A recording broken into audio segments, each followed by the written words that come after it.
Hey guys, welcome back for more. And this week I'm going to go over story moment illustration.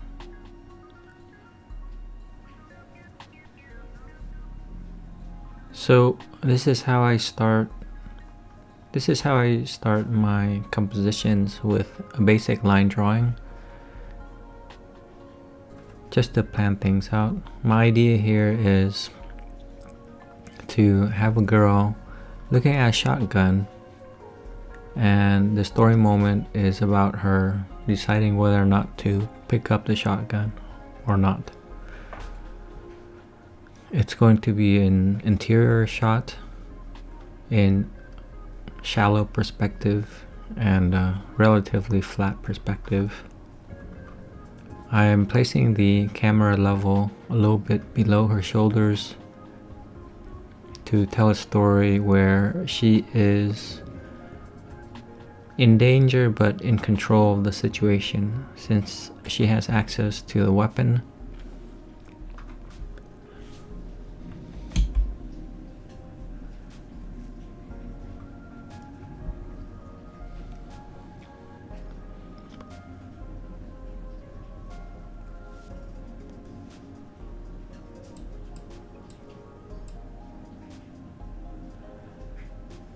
The first thing that I start with is blocking in the flat shape, just with one tone. The goal is to get a good graphic read.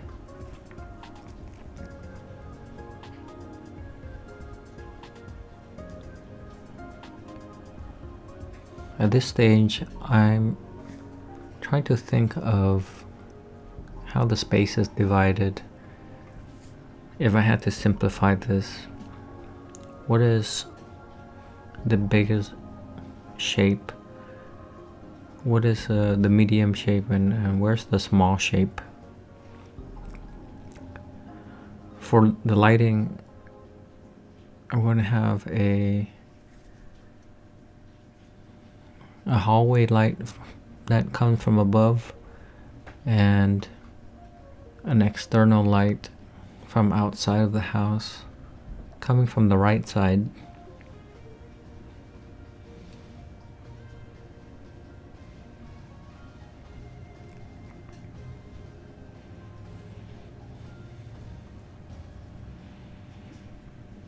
A great way to get depth is to have objects overlap. And one of the things to avoid is bad tangents. For example, right now, we're seeing the character from behind, and her shoulder has a weird tangent with the corner of the picture frame that's on the wall. Another thing to beware of is using too much symmetry.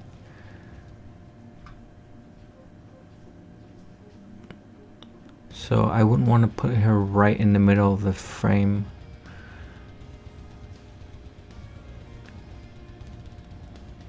Since she is in control, I want to have her going from left to right, leaving a little bit more room on the right side so I can put the gun on the console table in front of her, or the cabinet.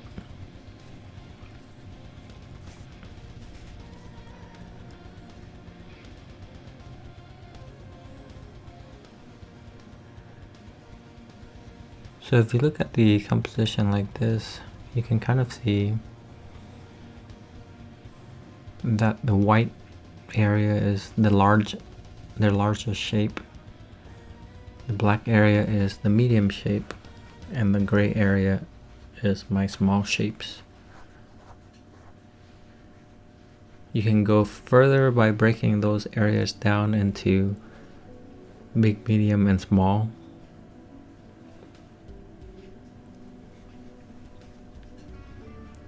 Having this variation makes the composition more interesting. And what I'm doing is to indicate the light coming from above, I'm making a rough lighting layer with a gradient so that the bottom is a little bit darker.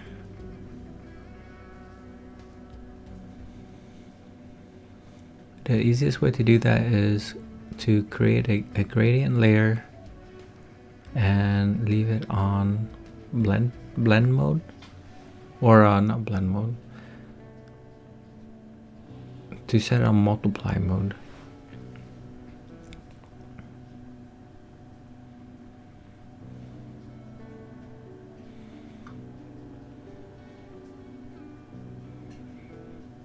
Remember, a composition could be very plain, but you can use the shape of the light as a part of your design. I am scaling her up, thinking about how things will overlap to create that sense of depth.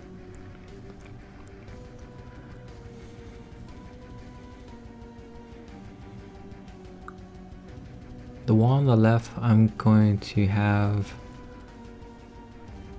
as a foreground element, so it's on a separate layer. The character is on a separate layer. And then the background, the rest of it will be on the background layer. I like to keep things as simple as possible. And for now, I'll have the shotgun as its own separate layer, but later on I will merge the gun with the background layer to really keep it super simple.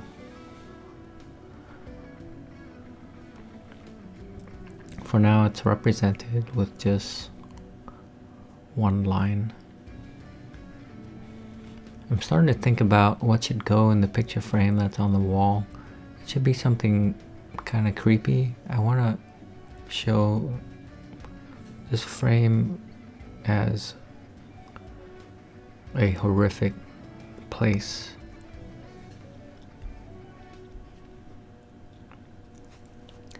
And it could be used for either a film or for a video game. I'm not sure what to put in the painting here, but I wanted it to somehow have a gesture that directs the eye towards the character and also helps move the audience's eye downwards. So the eye should start looking at the image where the character is, go to the painting, and then go straight down to the gun that's on the cabinet.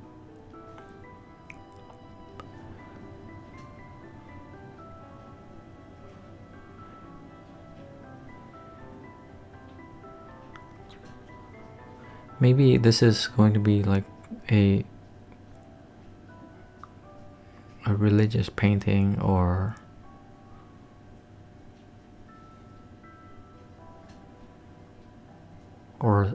a creepy still life with dead animals or fish or a stuffed rabbit.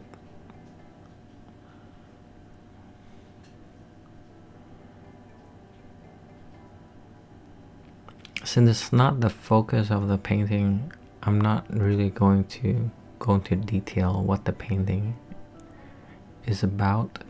I just want to indicate that it is about something in a place, in a space,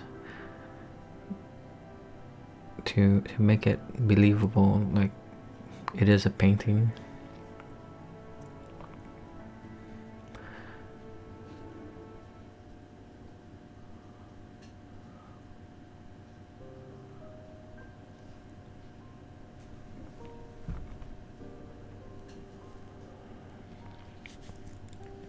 So already I'm noticing that I scaled her up and I moved her, but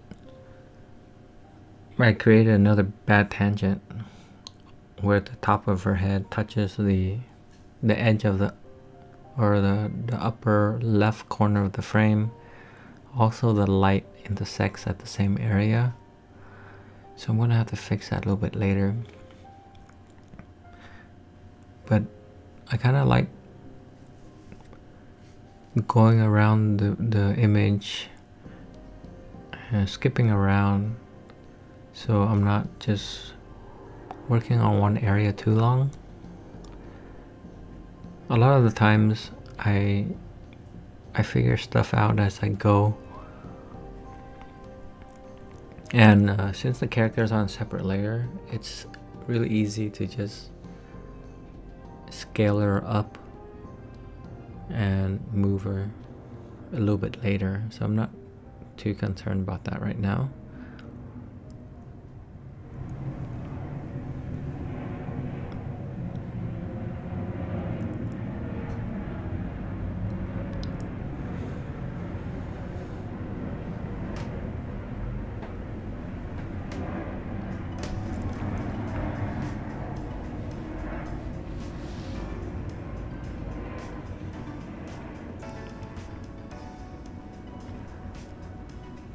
When it comes to painting, I try to be as efficient as possible. So in the beginning, I use the biggest brush that I can get away with, and then work my way towards the smaller brushes. For this piece, I'm not using any special Photoshop brushes. It's just whatever it comes loaded with,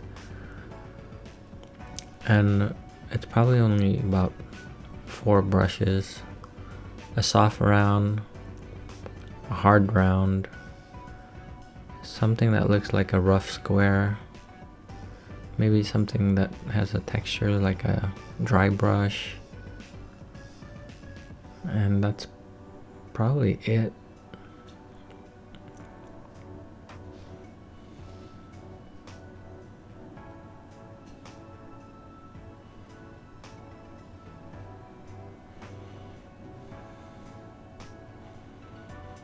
I'm thinking that this little area where the light comes in from the exterior is going to be the brightest spot, and it's going to overlap the gun on the table. It's going to cut across the gun on the table. So that's the lightest area. The whole area in the center is where most of the information will be, so that's the largest shape, and then the black areas are the medium shapes.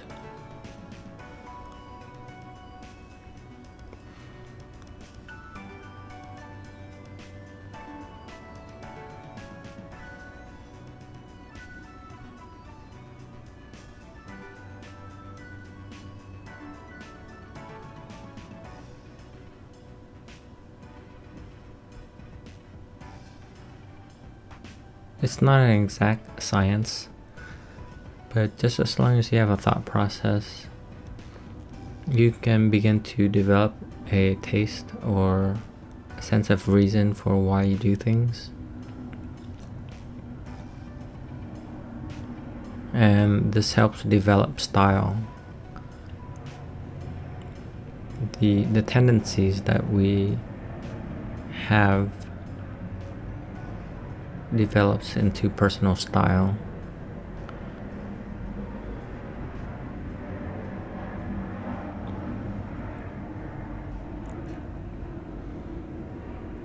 So the eye level for this image is somewhere between the top of her shoulders and the level of the table surface. So we're looking up at her face, but down at the console table.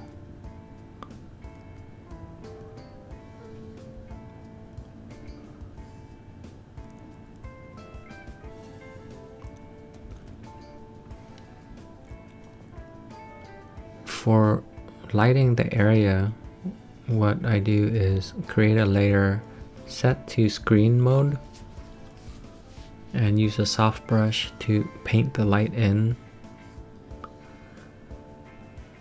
In this case, it's a omnidirectional light,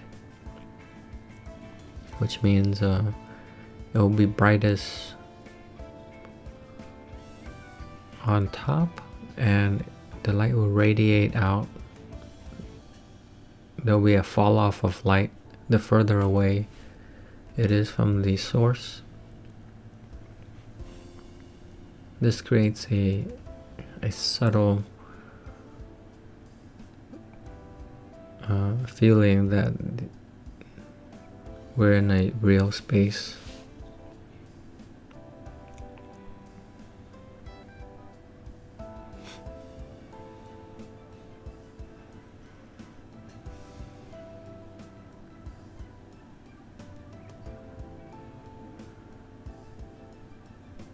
So this is an experiment where it's about flat space or a shallow depth shot.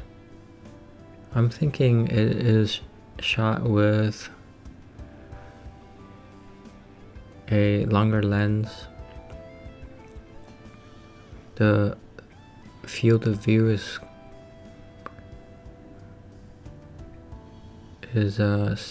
pretty compressed. There's a little bit of perspective. You can see the conversion of the architectural lines towards the top. So there's a little bit of perspective in there. It's all eyeballed. And I think what I want to do is give her a Spanish dress. I'm trying to think of a shape that would give some culture to, or at least a hint to what culture, where we're at. Maybe she's a abductee flamenco dancer. So she has a red dress, and a lot of her back is exposed to make her look potentially more vulnerable, but also just to have an interesting shape to work with. The shot is gonna be blurred probably in the foreground, and the only parts that are going to be in focus are is the gun that's on the table. But initially I'll paint her with sharp edges, and then I will create a duplicate layer and blur that closer to the end of the painting process. That way, if I wanted to, I'll have I can have a version of her that is in focus, and I can dissolve like that image where she's in focus and the gun is out of focus to create like a rack focus type of look.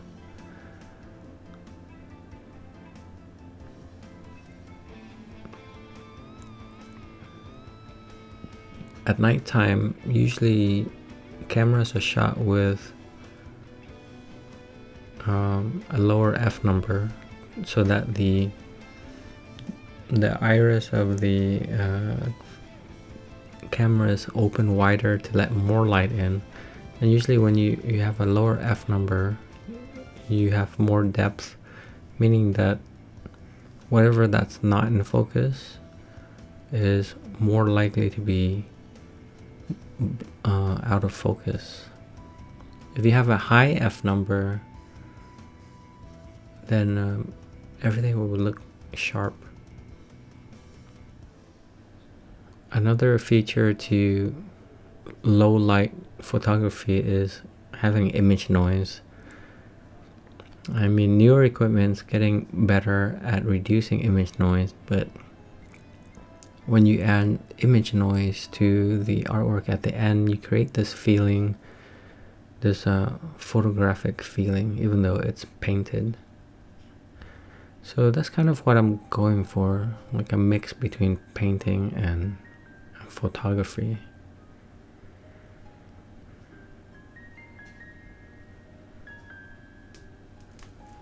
One of the things I think about is exposure also. The character is going to be backlit,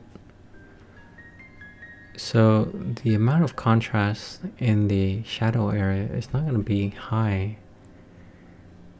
I shouldn't make her back too light to the point where it blends in with the midtones. Her body should still be dark enough to be masked or simplified with the darkest shape of the overall composition. This shot is exposed for the gun, so the character is going to be pretty dark. Also, things that are in the foreground will have a wider tonal range, and in this case the character has a very hot rim light, and the darkest dark is going to be her hair, and it's going to be really dark. Since it's a shallow space, there won't be a huge difference in tonal range in the background, but I will make the darkest dark in the background a little bit lighter than it is in the character to separate them.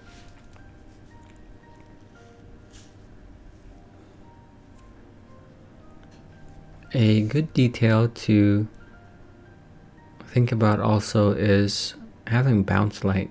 So if the main light is on the right side and on the top of the image, we'll have a little bit of bounce light on the opposite direction.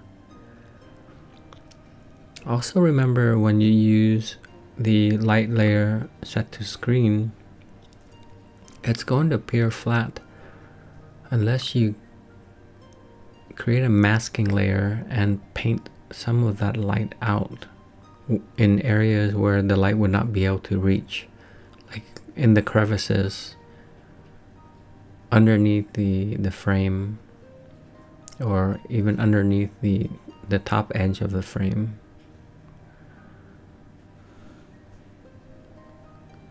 And areas of ambient occlusion, which is where light just can't reach.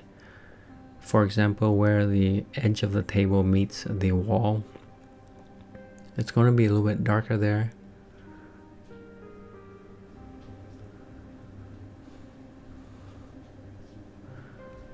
You only ever get like a flat light if the room is super dusty, or if there's a lot more depth between her and the background, but that's not the case.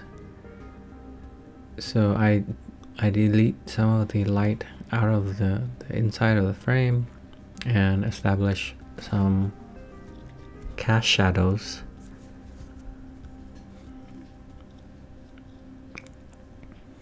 And then paint some of the light back in.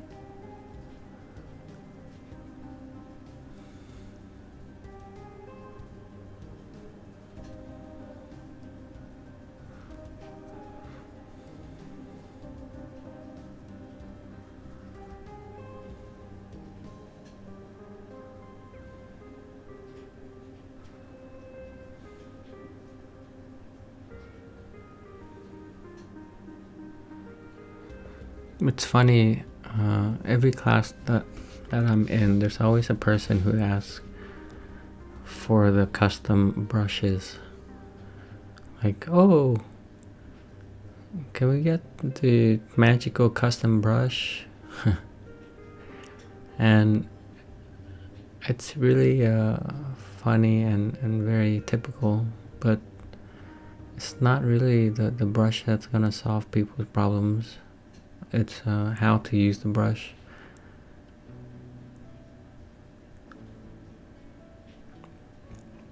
A fun brush to use actually, or a type of brush, is the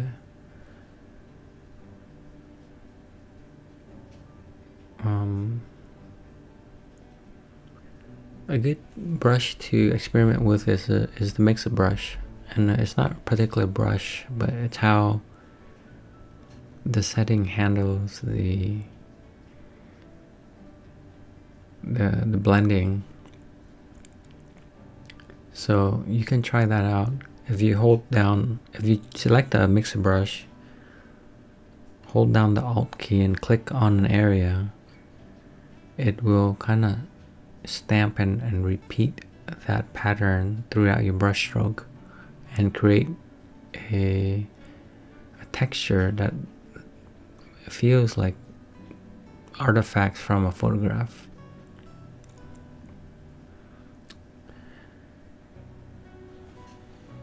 This is the fastest way for me to work in black and white, and to begin coloring, I create a layer on top and set it to a color layer mode.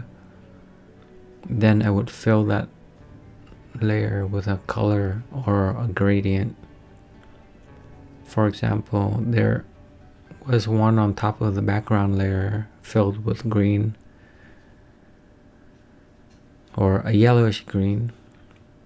I'm going with the red and green palette, or at least a variation of it for this piece. I think it's one of the most effective color palettes for something that's kind of creepy.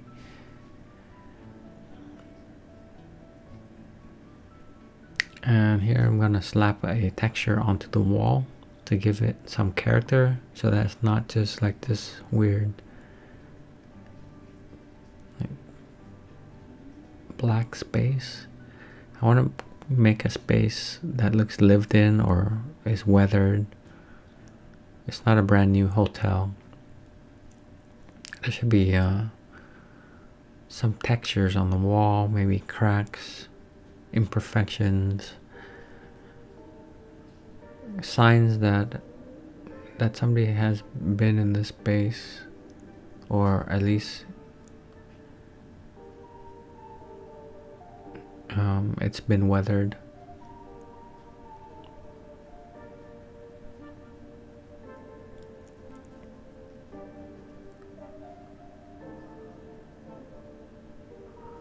Once you add texture to one area, you have to add it to every area to make it consistent. So you have to commit to it. This wall in the foreground might be a cool place to have like a lost edge, but it creates a flow from left to right. Like this dark shape is on the left to block the viewer's eyes from going further left and leave the composition on the left.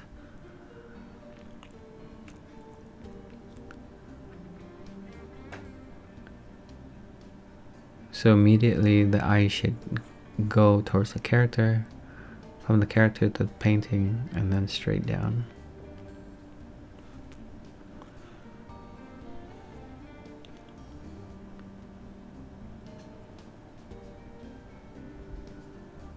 For the texture, I usually paint and the shape that it's going to be applied on, and then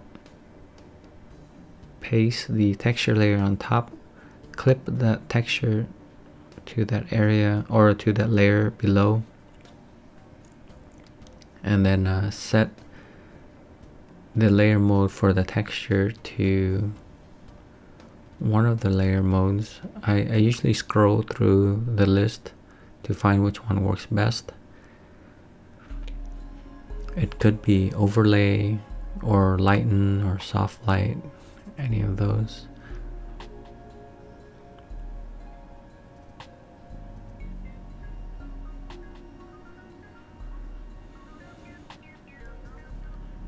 One of the challenges about using reference is making it blend with the painting.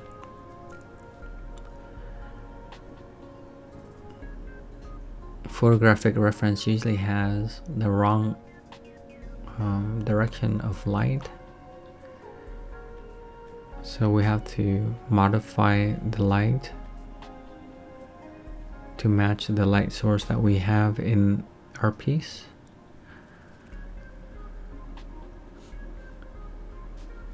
You can see in the reference here for the shotgun, the light's coming from below, which is the opposite of what I want.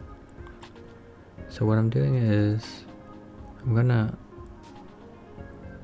lightly erase out the shadows in the reference on the top of the gun.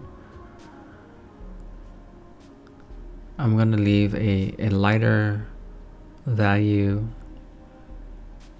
underneath the gun layer, and then I will create a shadow layer on top set to multiply and paint the shadows in where they should go to match my piece. I try to make this as simple as possible. The light from the right side, it's going to drive the eye towards the base of the gun. It's gonna come down and cut across the table, kind of highlighting the back of the gun.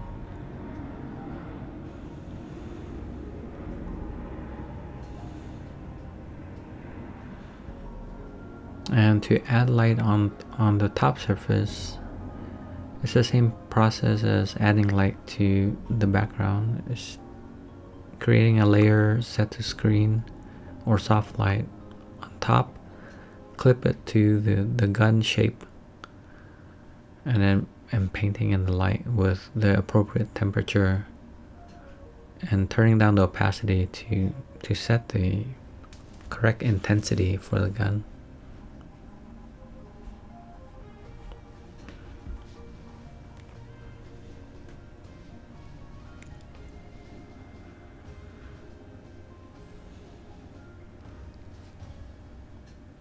On the right side of the composition, the light is getting a little bit sloppy. I'm gonna clean it up a little bit.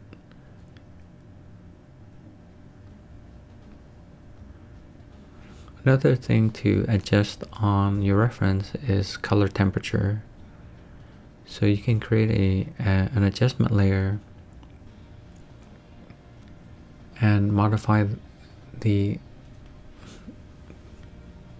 warmth or the coolness of it by using a color balance adjustment layer.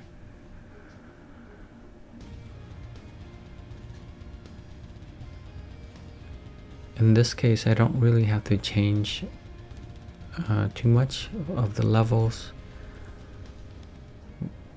but if I did, I would just do a levels layer and drag the slider of the black areas towards the right a little bit so that the darkest darks are not black, so that it's consistent with everything else in that depth of space.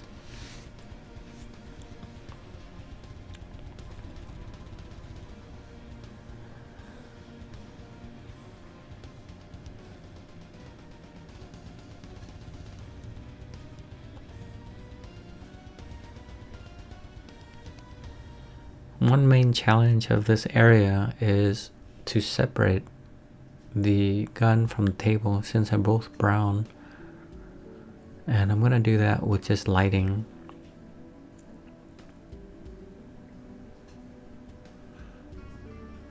A little bit later, I will put a texture on the wall and on the table.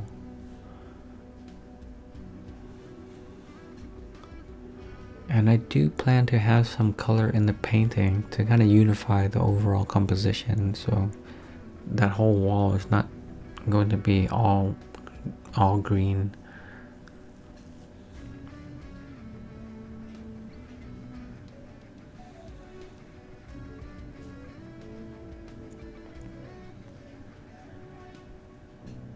to unify the photo reference and the hand painted areas, it's good to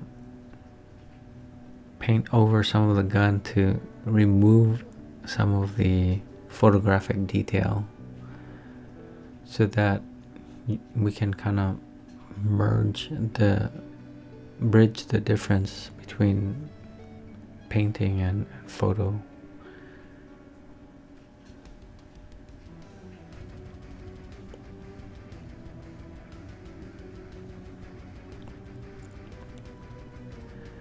By the way, this painting is sped up by 2 times. I got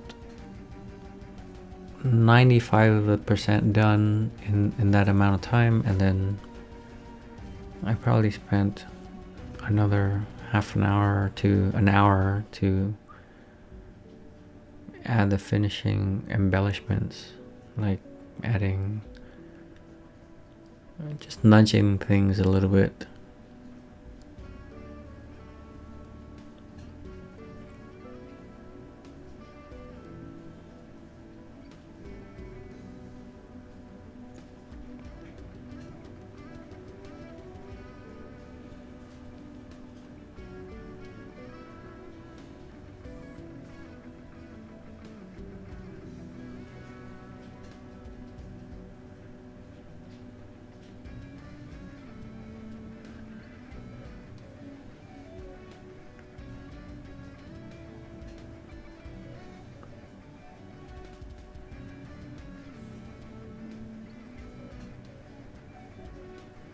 I think the fewer layers that you use, the more it's going to feel like a traditional painting. I was tempted to make the table a separate layer, but it's not really necessary, and it creates another layer that I have to manage, which takes time. So the background is just all one layer.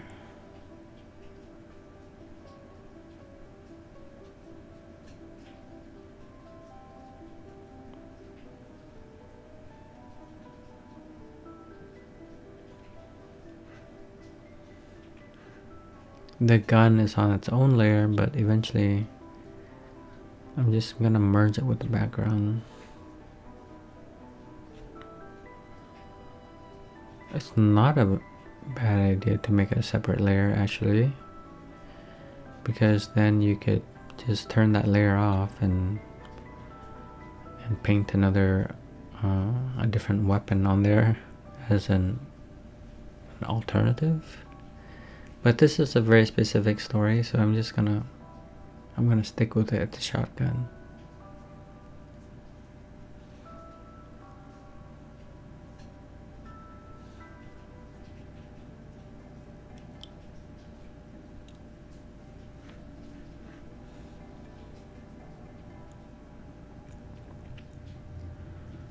As you can see in the early stages, I like to see my whole canvas. I'm not zoomed in a lot because I like to see how each decision that I make affects the whole composition. And my eye kind of is able to hop around and find ways to improve the overall.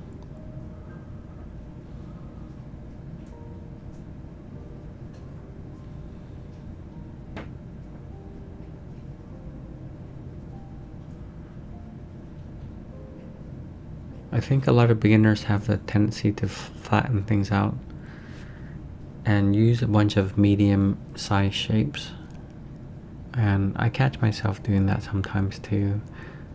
I think in this case the character is turning into one of those medium shapes, so along with fixing the tangent, I'm also going to scale her up to make her appear closer to the camera.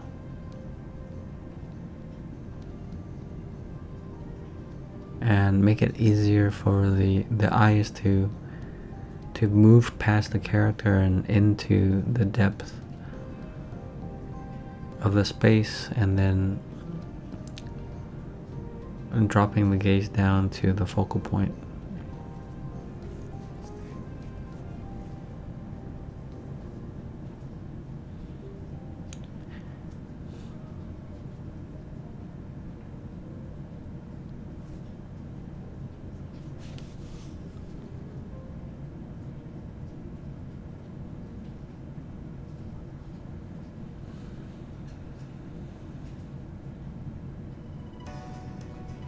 It's really fun to do these very loose paintings because I get to invent, and I don't have the pressure of feeling like everything has to be perfect or everything has to look super photoreal. I can still invent and experiment, and that's sort of the fun part of doing these quick, rough paintings.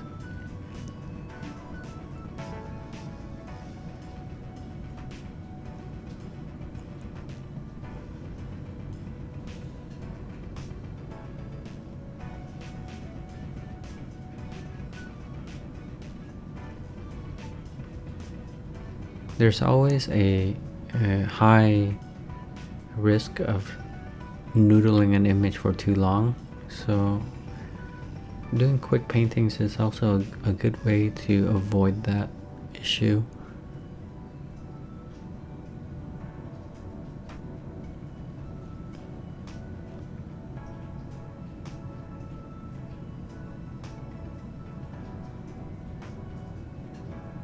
A lot of the times artists say, oh, this is a quick painting, and they don't really tell you how quick it is. So I'm telling you that for this piece and for the ones that I'm going to do in this category, I'm going to limit them to about no longer than 3 hours, or keep it around 3 hours from beginning to finish. That'll force me to work on speed and keep things simple. Sometimes when you work on something too long, the freshness goes away, and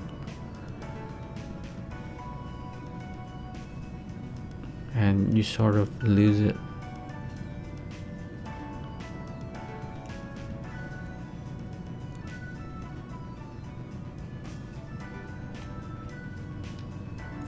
I'm slowly building up the contrast in the gun on the table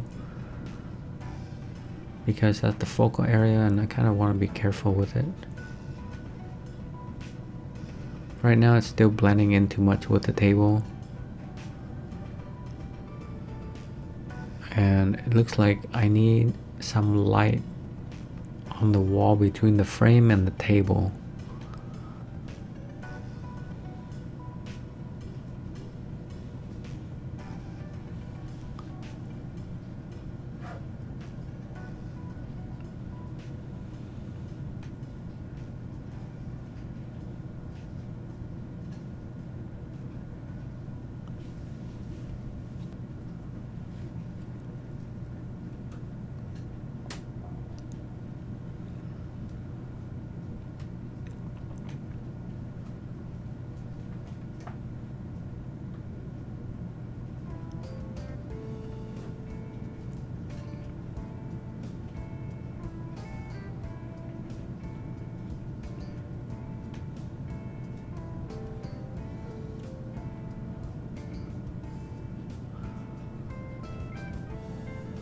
I have a tendency to make very desaturated paintings, so I'm keeping my early stage more saturated than I normally would be comfortable with, to try to compensate for that issue. It's always good to know your tendencies.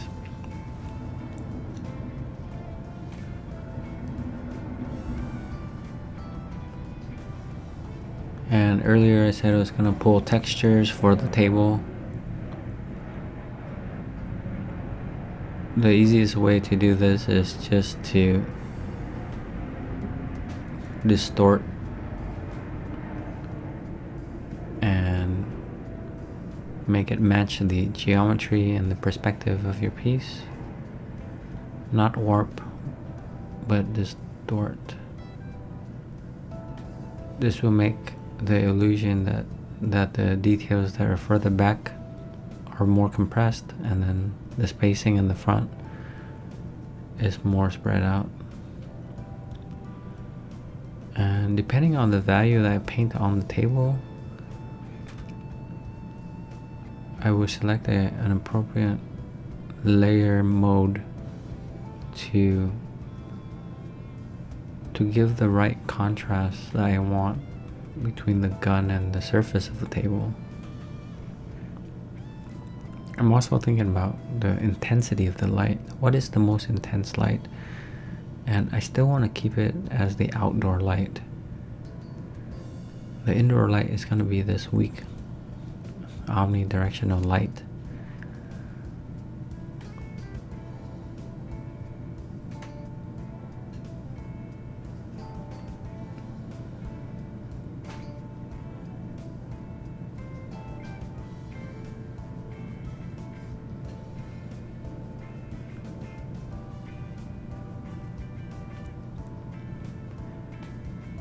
The shape of the gun is starting to read a little bit better now that the table has more light.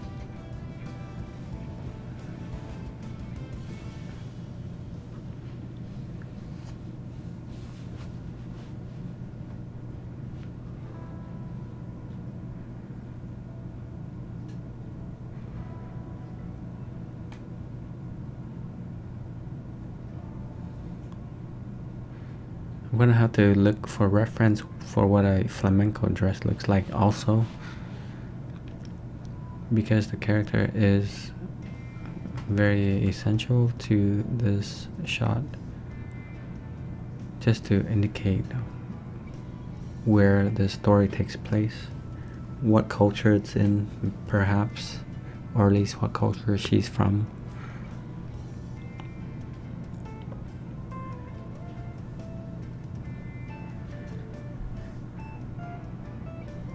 One of the things that I think artists don't talk about as much as they should is actually choosing a compelling story moment. And what is the level of intensity of it? So in this case, the character is in danger, but she has some control of her situation. She's not in immediate danger, and she has the option to fight back and face her captor.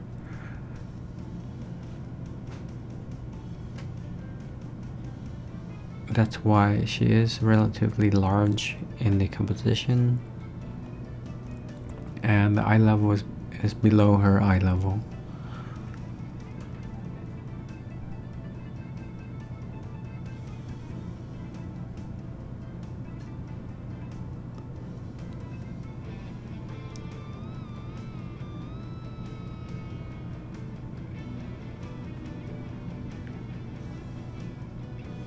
I think of those choose your adventure books or games, and now they even have choose your own adventure films. So this is one of those moments where she has to choose whether or not she should pick up this gun and fight the captor or just run. So which one would you choose?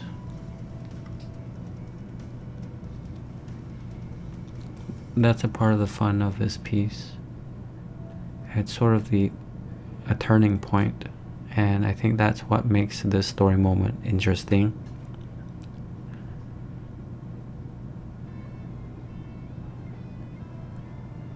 It's always fun as an audience to kind of guess based on what has happened before what the character's decisions would be, and it's fun for the creator or the story, the writer, to create surprises.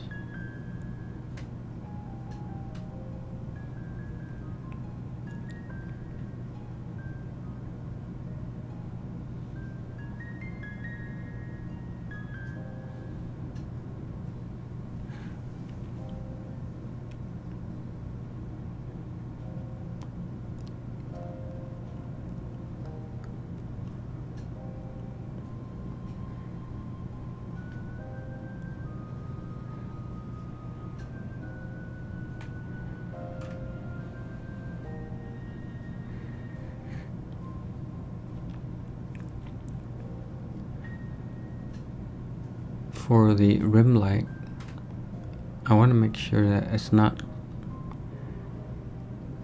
a fixed width of light that goes around her shoulders. I want to have some line variation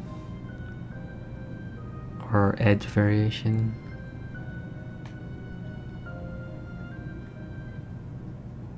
Another tendency that I have is to make the heads a little too large. I think to make her look a little bit more heroic, I want to shrink her head or enlarge her body a little bit.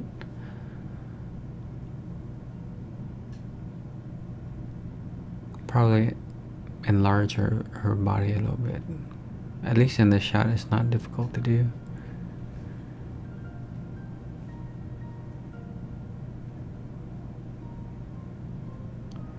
When I'm not sure about something, I usually move on to something else and go back to resolve that problem later.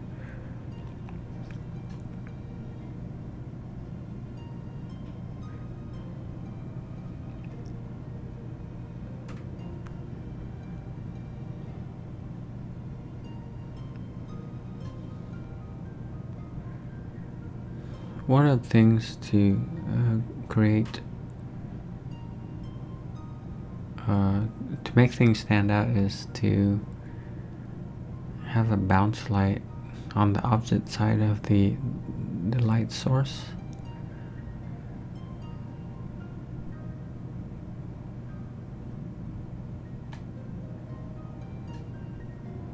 Another good layer mode to use is color dodge for the bounce lights, or to highlight a certain area. One of the cool filters you can use in Photoshop to adjust the colors is called Camera Raw filter. Just if you have a new version of Photoshop, it should be there. And what I like to use a lot is a tab called split toning. Split toning lets you select the color temperature for the light areas and for the dark areas, as well as the tint. So for the temperature, you can drag the slider towards blue or yellow orange to make it cooler or warmer. And for the tint, you can push the layer image towards a purple or a green. And the reason I do this is because it's kind of like doing color balance, but you have also access to levels all in one filter, and it helps harmonize the whole composition.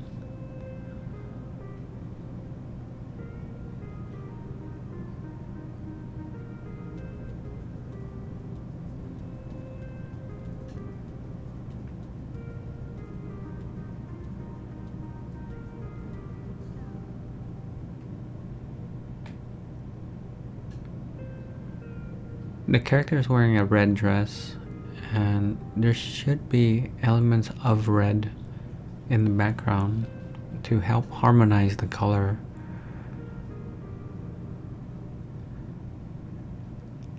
And to make the table a little bit more interesting, I'm going to add shotgun shells, which will also create some overlap and be those red elements, little accents. and to tell the story that not only did she find a gun, but she has the potential of using it. And the other area for potential reds is in the painting in the wall.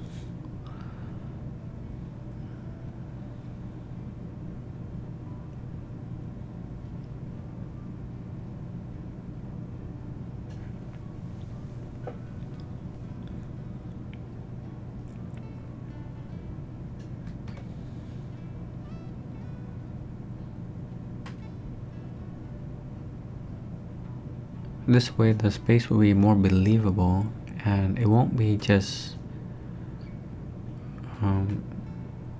strange, like she's red and the background's green, and nothing affects nothing in one area affects the other area.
You can see that on the very top I have a layer, or second from the top, I have a layer that's filled with black.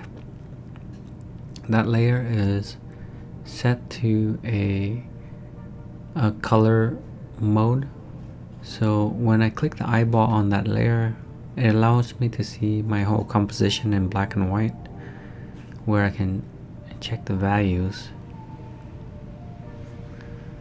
And the very top layer is an adjustment layer for levels, and that lets me control the contrast. I kind of like to paint in like a mid-tone values, and then push and pull the contrast in the end with the levels adjustment on the top layer.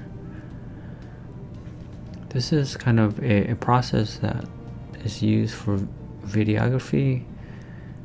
It's called shooting with a flat picture profile, so that you have a higher dynamic range, which actually just means that you have more options in editing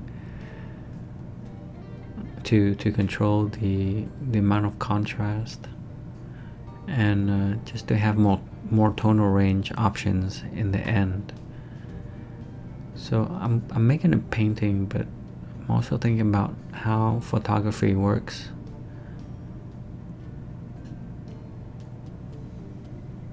And I'm even considering how video works.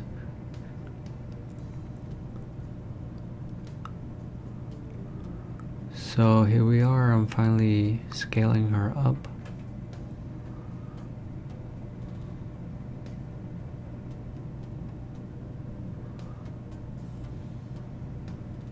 All the bad tangents that her shape had before is now gone. I'm paying attention to the negative shapes that it creates between her head and the wall, and also in her below her left arm.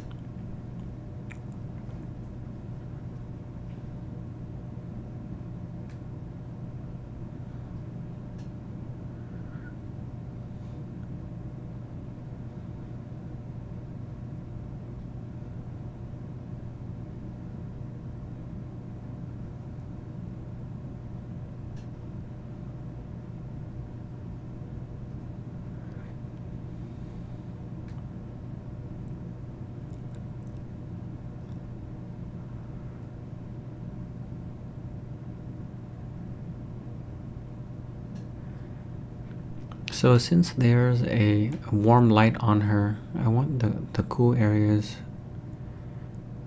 to be on the shadow side. Her hair and her back's in the shadow, so that's kind of the cool area. Once in a while I turn on the levels layer on top to see how the final image could potentially be. And then when I want to go back to painting, I'll turn that layer off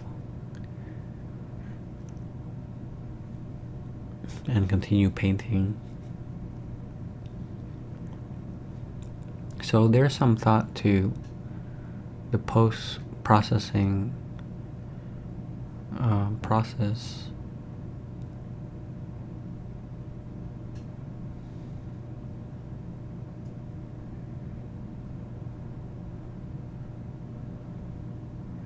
And we're pretty much done here.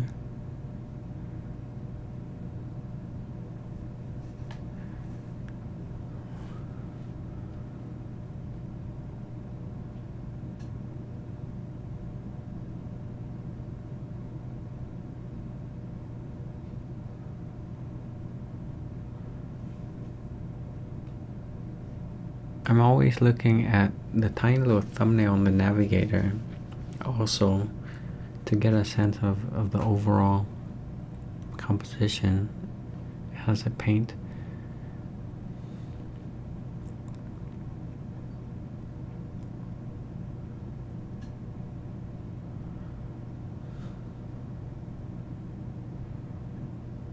I'm adding a little bit of vignetting on the sides to really draw the eye towards the center where the gun is.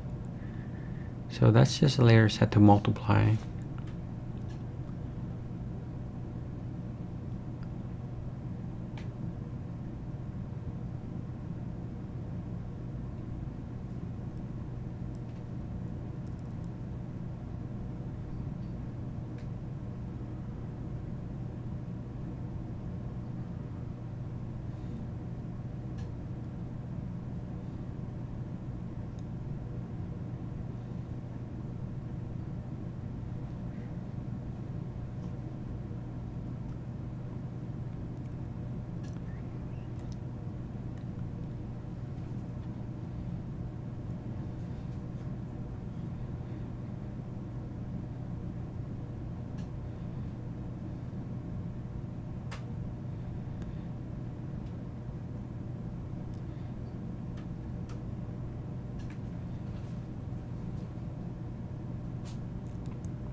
So as I approach the end here,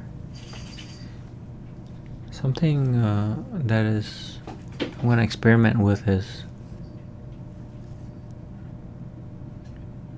trying to well, let's put some color in that painting in the back.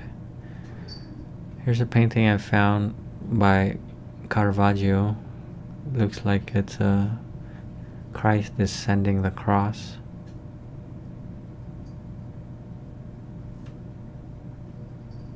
Or the entombment of Christ. I'm just gonna set it to color and blend it in with the painting in the back.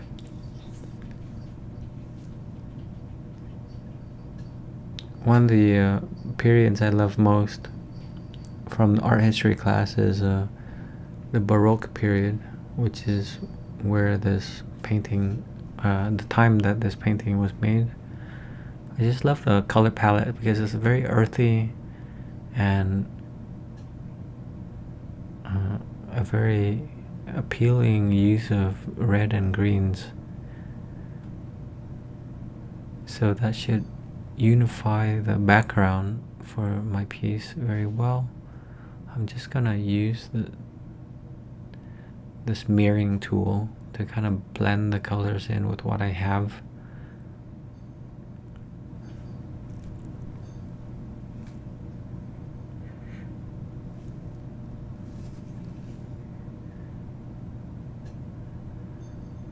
But at the very end, I think I would try to add a little bit more texture on the wall and make it look a little bit more painterly, like more paint strokes. So it comes down to this: big, medium, and small. Where is the focal point? You can break each area down into further big, medium, and small. Look at the directions that you set up in the composition. There should be a flow.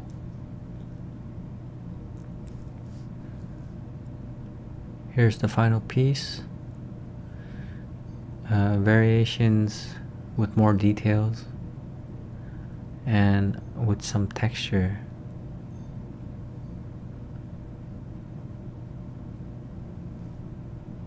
That's it. Thanks for watching, guys.